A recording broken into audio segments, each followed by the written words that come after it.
땅의 기름짐이며 풍성한 곡식과 포도주를 내게 주시기를 원하노라. 만민이 너를 섬기고 열국이 내게 굴복하리니 내가 형제들의 주가 되고 내 어머니의 아들들이 내게 굴복하며 너를 저주하는 자는 저주를 받고 너를 축복하는 자는 복을 받기를 원하노라. 아멘. 이 시간 할렐루야 찬양대에 찬양이 있겠습니다.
우리 옆에 계신 분들, 앞뒤에 계신 분들과 서로 축복의 인사를 나누겠습니다. 사랑합니다.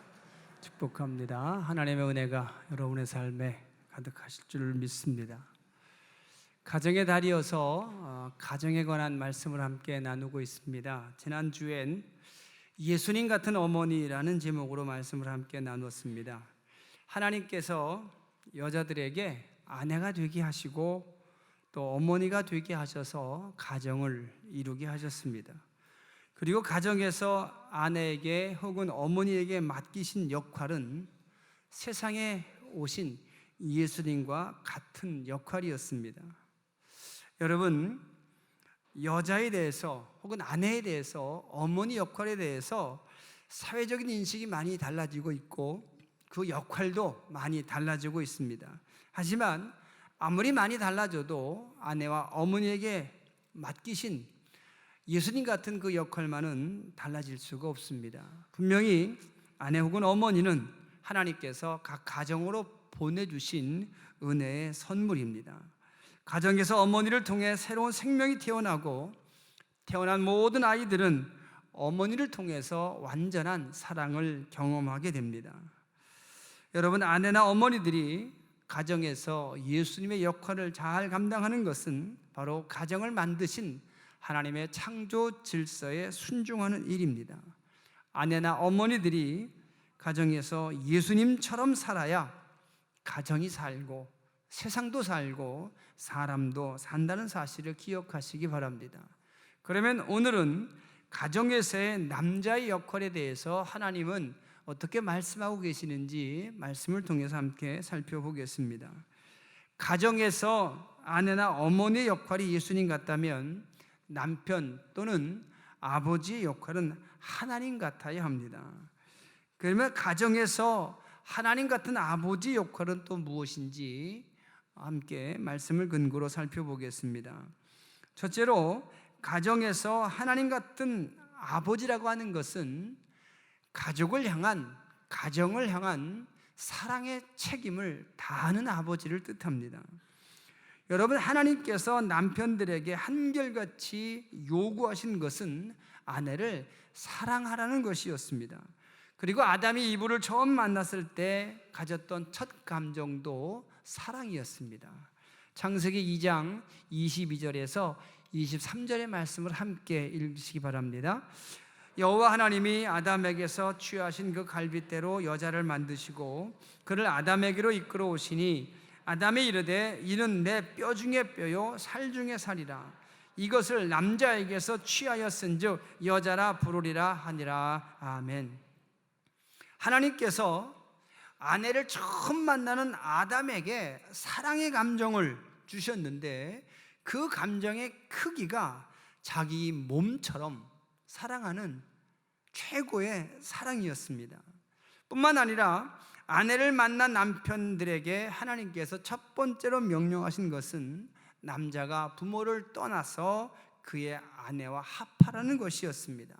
창세기 2장 24절의 말씀입니다. 함께 읽겠습니다. 이러므로 남자가 부모를 떠나 그의 아내와 합하여 둘이 한 몸을 이룰지로다. 아멘. 이 말씀을 아주 직설적으로 말씀을 드리면 결혼한 남편의 가장 큰 책임과 사랑의 우선순위는 아내라는 겁니다. 아내를 사랑하는 것이 남편에게 주어진 가장 큰 책임이라는 것을 이렇게 말씀하고 있습니다. 시간이 많이 지나서 이제 사도들의 시대가 와서 사도들이 성도들에게 권면할 때도 이 하나님의 말씀과 전혀 다르지 않습니다. 사도들이 남편들에게 한결같이 요구하는 것, 그것 또한 사랑에 대한 책임과 의무였습니다. 여러분, 사랑은 권리가 아니라 책임입니다. 사랑을 요구하는 권리를 가졌다는 것이 아니라 사랑을 베풀어야 하는 책임을 말하는 겁니다. 사랑에는 권리가 없습니다. 의무와 책임만 있을 뿐입니다. 그래서 바울은 에베소서에서 남편들이 아내를 어떻게 사랑해야 되는지를 구체적인 예를 들어서 설명하는데 마치 예수님께서 교회를 사랑하듯 그렇게 아내를 사랑해야 된다라고 말씀합니다. 여러분 아시는 것처럼 예수님은 자신의 목숨까지 내어주시며 교회를 세우시고 교회를 사랑하셨습니다. 때문에 예수님이 교회를 사랑하신 것처럼 아내를 사랑하라는 뜻은 세상의 모든 남편들은 자기 아내를 위해서 목숨 걸고 사랑하는 말과 같습니다. 에베소서 5장 25절의 말씀을 함께 읽겠습니다. 남편들아 아내 사랑하기를 그리스도께서 교회를 사랑하시고 그 교회를 위하여 자신을 주심같이 하라. 아멘. 여러분, 하나님 같은 아버지 혹은 하나님 같은 남편이란 뜻은 자기 목숨까지 내어주며 아내와 가족을 사랑하는 사랑의 책임을 다하는 아버지 혹은 남편이라는 뜻입니다. 사도 베드로는 바로 이 말씀을 구체적으로 베드로전서 3장 7절 말씀에서 이렇게 설명하고 있습니다. 함께 다시 한번 읽겠습니다. 남편들아, 이와 같이 지식을 따라 너희 아내와 동거하고 그를 더 연약한 그릇이요 또 생명의 은혜를 함께 이어받을 자로 알아 귀히 여기라. 이는 너희 기도가 막히지 아니하게 하려 함이라. 아멘. 아내를 귀하게 여기라고 말씀합니다. 아내를 귀하게 여기지 아니하면 기도가 막힐 것이라고 말합니다. 여러분, 하나님 같은 아버지란 사랑의 책임을 다하는 아버지라는 뜻입니다. 하나님은 남자들에게 권력을 주신 것이 아니라 사랑의 사명과 사랑의 책임을 주셨음을 기억하시기 바랍니다. 우리가 이것을 오해하거나 착각해서는 안 됩니다. 하나님은 남자들에게 권력을 주신 것이 아니라 사랑의 책임과 의무를 주셨습니다. 하지만 그동안 많은 남자들은 용감하게도 그 책임을 권력으로 둔갑시켜서 그동안 엄청난 권력을 휘둘렀던 것 또한 사실입니다. 제가 이렇게 말씀을 드리면 어떤 아버지들은 이렇게 말씀하십니다. 차라리 옛날이 낫지 않았느냐, 옛날 아버지들처럼 가부장적인 권력이 살아있었을 때가 오히려 가정이 행복하지 않았었냐고 물으시는 분도 계십니다. 아버지의 호통 한마디에 온 집안이 꼼짝 못하고 벌벌 떨 때 오히려 가정은 평화롭고 자녀들도 안전하지 않았느냐고 말하시는 아버지들이 계실지 모르겠습니다. 하지만 여러분, 엄밀히 말하면 그때 그 시절 누렸던 가정의 평화로움은 아내나 어머니들의 일방적인 희생과 사회적으로 강요당한 인내의 결과일지도 모른다는 생각을 우리는 하지 않을 수 없습니다. 하나님께서 만드신 가정의 행복은 부부 중에 어느 한 사람의 억울한 희생이나 일방적인 인내로 만들어지는 것은 결코 아니라는 것을 기억하시기 바랍니다. 마치 전쟁에서 승리하고 얻어지는 그런 힘에 의한 평화가 아니라 각자의 사명과 책임을 잘 감당함으로 얻어지는 화목에 의해 만들어지는 행복, 이것이 바로 하나님께서 가정에 주신 행복입니다. 하나님이 만드신 가정의 행복은 하나님 같은 아버지와 예수님 같은 어머니가 각각 자기 역할을 잘 알고 확신하고 잘 감당해야 누릴 수 있게 됨을 기억하시기 바랍니다. 두 번째로, 하나님 같은 아버지란 가정에서 제사장의 역할을 감당하는 아버지를 말합니다. 여러분, 성경에서 제사장은 죄 지은 사람을 지적하고 징계하고 벌 주는 사람이 아니었습니다. 그 반대였습니다. 제사장은 사람들의 죄를 하나님께 대신 고백해 주는 사람입니다. 그리고 사람들에게 하나님의 용서하심을 선포해 주는 사람입니다. 때문에 가정에서의 아버지의 역할은 가족들의 잘못, 가족들의 죄를 지적하고 야단치는 사람이 아니라 오히려 그들의 잘못을 덮어주고 죄를 하나님께 대신 고백하고 용서받아주는 사람, 그리고 가족들에게는 하나님의 용서하심을 선포하고 그들에게 꿈과 희망과 용기와 복을 선포하는 사람, 바로 그들이 아버지란 사실을 여러분 기억하시기 바랍니다. 여러분, 민수기 6장에 보시면 제사장의 역할에 대해서 아주 잘 기록하고 있는데, 특별히 6장 22절 말씀부터 27절까지 말씀에 보시면 하나님께서 이스라엘의 최초의 제사장 아론과 그의 아들들에게 이렇게 말씀하시는데, 무엇을 해야 되는지 아주 짧지만 구체적인 직무에 관해서 말씀하신 부분이 있습니다. 이 말씀을 함께 읽으시겠습니다. 여호와께서 모세에게 말씀하여 이르시되 아론과 그의 아들들에게 말하여 이르기를 너희는 이스라엘 자손을 위하여 이렇게 축복하여 이르되 여호와는 내게 복을 주시고 너를 지키시기를 원하며 여호와는 그의 얼굴을 내게 비추사 은혜 베푸시기를 원하며 여호와는 그 얼굴을 내게로 향하여 드사 평강 주시기를 원하노라 할지라 하라. 그들은 이같이 내 이름으로 이스라엘 자손에게 축복할지니 내가 그들에게 복을 주리라. 아멘. 여러분, 읽으시면서 확인하신 것처럼 하나님은 제사장에게 백성을 축복하라고 명령하십니다. 백성을 축복하는 것, 그것이 그들의 직무였습니다. 제사장들이 하나님의 이름으로 백성을 축복하면 하나님은 그 축복을 책임져 주시겠다고 약속하십니다. 여러분, 하나님은 아버지들을 가정의 제사장으로 세우셨습니다. 때문에 아버지들은 가족을 축복하는 축복의 권리가 있습니다. 아버지들이 가족을 축복하면 그 축복은 하나님께서 책임지십니다. 때문에 이 축복의 권리는 아버지들에게 주어진 하나님의 거룩한 사역이기도 합니다. 여러분, 성경을 보시면 믿음의 아버지들은 맨 마지막 죽으면서 한 것이 바로 자녀들을 축복하는 일이었습니다. 유언 같은 축복, 이것이 모든 믿음의 아버지들이 자녀들에게 주신 마지막 복이었습니다. 이삭이 나이가 많아서 늙어 죽을 때가 다 되었습니다. 그러자 그가 아들들을 불러 모아서 축복합니다.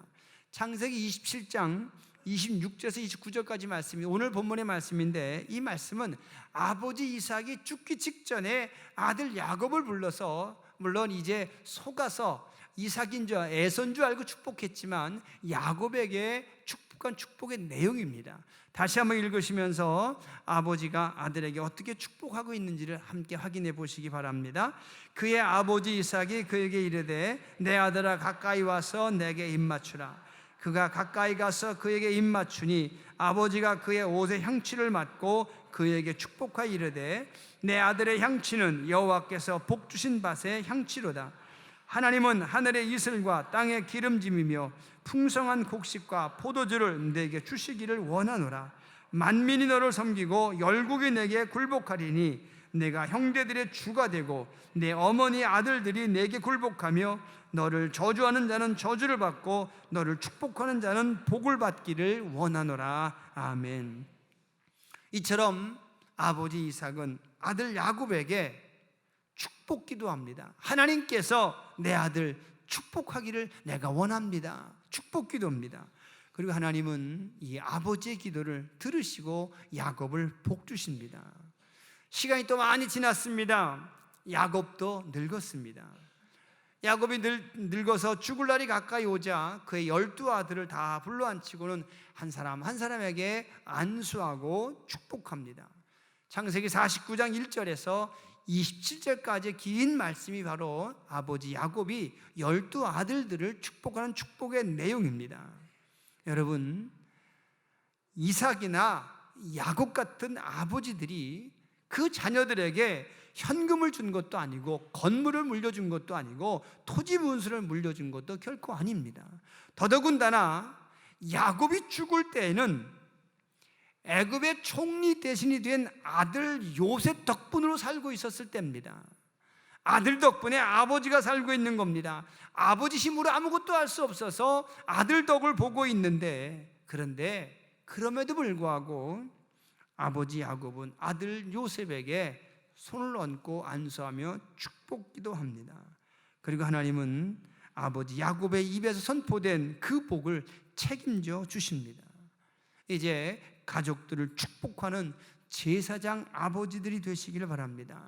가족들의 잘못을 지적하고 책망하고 벌주는 아버지가 아니라 가족들의 잘못 실수를 위해서 하나님께 대신 기도하고 하나님의 용서하심을 가족들에게 선포하고 하나님의 복을 자녀들에게 물려주는 제사장 아버지, 하나님 같은 아버지들이 되시기를 바랍니다.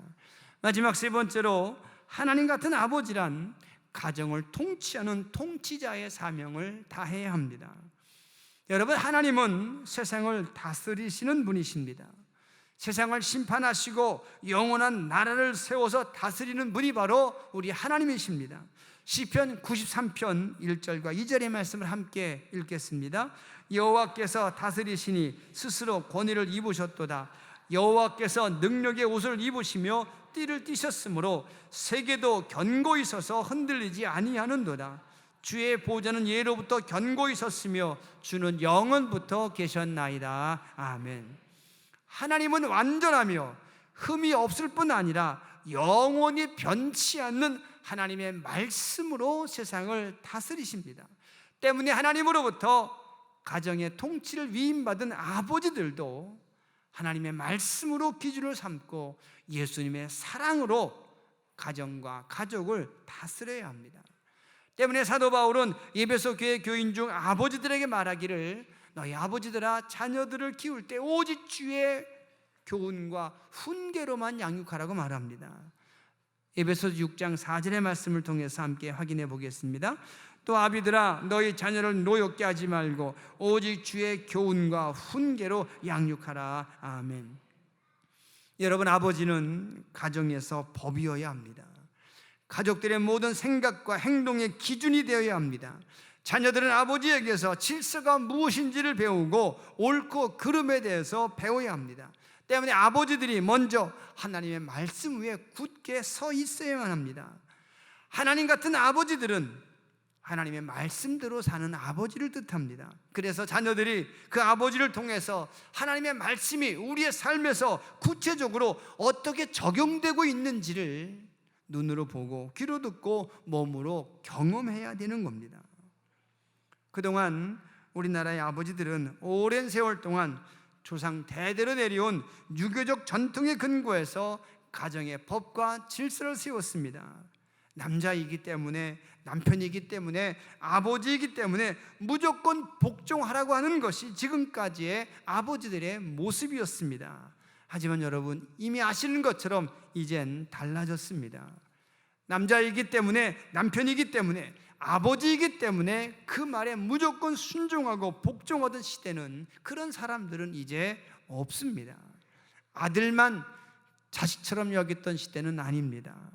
남자만 공부시켜서 출세시키면 되는 그런 시대도 아닙니다. 남편만 돈 벌어서 자녀 교육시키던 그런 시대는 더더욱 아닙니다. 이젠 달라졌습니다. 너무 많이 달라져서 오히려 남편들이, 아버지들이 가정의 권력 구조에서 완전히 밀려나고 말았습니다. 이런 유머가 있습니다. 여러 명의 자녀 중에 한 자녀가 똑똑했습니다. 될성부른 나무는 떡잎부터 알아본다고 떡잎이 다른 자녀가 하나 있는 겁니다. 그래서 온 가족들이 그 아이를 이제 큰 인물로 키워야 되겠다고 결정을 하고 가족마다 역할이 주어집니다. 첫째로 할아버지의 재력이 있어야 된답니다. 두 번째로 어머니의 정보력이 필요하고, 세 번째로 동생의 희생이 필요하고, 마지막 네 번째 아버지의 무관심이 필요하답니다. 아버지는 필요 없다는 겁니다. 아버지는 그냥 엄마 하는 대로 가만히 두고 있으면 엄마가 다 알아서 하니까 아버지는 참견하지 말라는 뜻 아니겠습니까? 요즘 세상에서 아버지는 돈 벌어오는 기계가 되고 말았습니다. 하나님 같은 아버지가 아니라 돈 버는 일꾼이 되고 만 겁니다. 하지만 여러분, 아버지가 돈 많이 벌어온다고 해서 그 자녀들이 다 훌륭하게 크는 것은 결코 아닙니다. 자녀들이 훌륭하게 커가기를 원한다면 먼저 아버지가 훌륭한 사람이 되어야 합니다. 왜냐하면 자녀들은 아버지를 통해서 세상을 보기 때문입니다. 자녀들은 아버지를 통해서 세상을 해석하기 때문입니다. 자녀들은 아버지를 통해서 자신의 인생을 계획하고 꿈을 꾸기 때문에 그렇습니다. 자녀들은 아버지의 인생을 보면서 자기 인생의 크기를 가늠하기 때문에 그렇습니다. 그래서 어떤 자녀들은 아버지를 통해서 세상을 긍정적으로 경험합니다. 하지만 어떤 자녀들은 아버지의 삶을 통해서 세상을 부정적으로 경험하기도 합니다. 어떤 자녀들은 아버지 때문에 자기 삶에 자부심을 갖고 자기 인생을 소망적으로 생각하기도 합니다.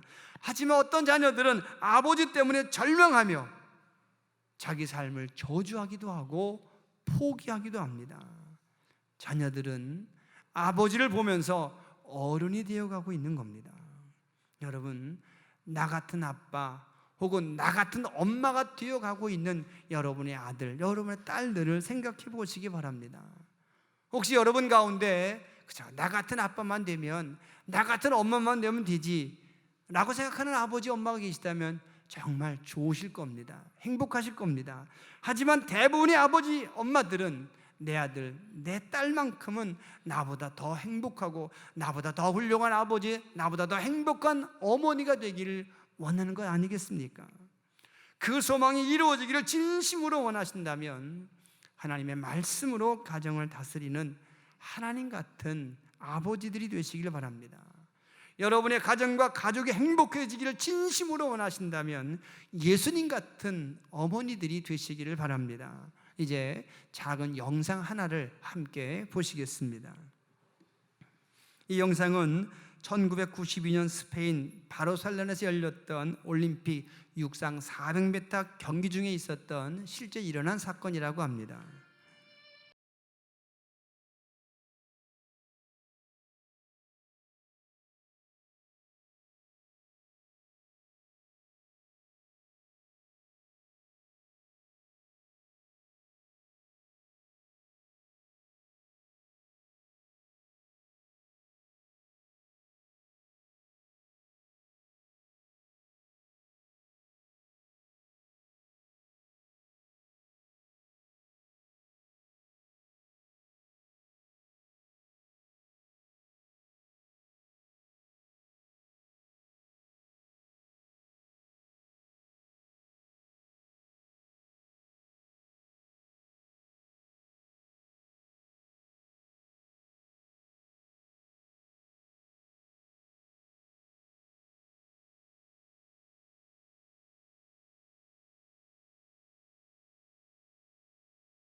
사랑하는 성도 여러분, 아버지는 가정에서 하나님 같아야 합니다. 그래서 사랑의 책임을 다하고 제사장이 되어서 가족들의 잘못을 하나님께 대신 고백하고 하나님의 용서하심과 하나님의 이름으로 선포되는 복을 자녀들에게 나눠주어야 합니다. 그리고 하나님의 말씀으로 가정의 법이 되어야 하고 질서가 되어야 합니다. 이제 하나님 같은 아버지, 예수님 같은 어머니들이 되셔서 여러분의 가정을 하나님의 나라로 천국으로 만들어 가시기를 우리 주님의 이름으로 부탁을 드리겠습니다. 기도하겠습니다. 하나님 감사합니다. 아버지를 주시고 어머니 주시니 감사합니다. 아버지가 되게 하시고 어머니가 되게 하시니 감사합니다. 아들도 주시고 딸도 주시니 감사합니다. 아들 되게 하시고 딸 되게 하시니 감사합니다. 이제 우리들 하나님 같은 아버지 되게 하시고 예수님 같은 어머니 되게 하시어서 하나님께서 맨 처음 주셨던 그 가정의 복을 어느 누구에게도 빼앗기지 아니하고 누리며 살아가는 천국 같은 가정 살게 하여 주시옵소서. 예수님의 이름으로 감사하며 기도합니다. 아멘. 우리 모두 일어서셔서 봉헌 찬양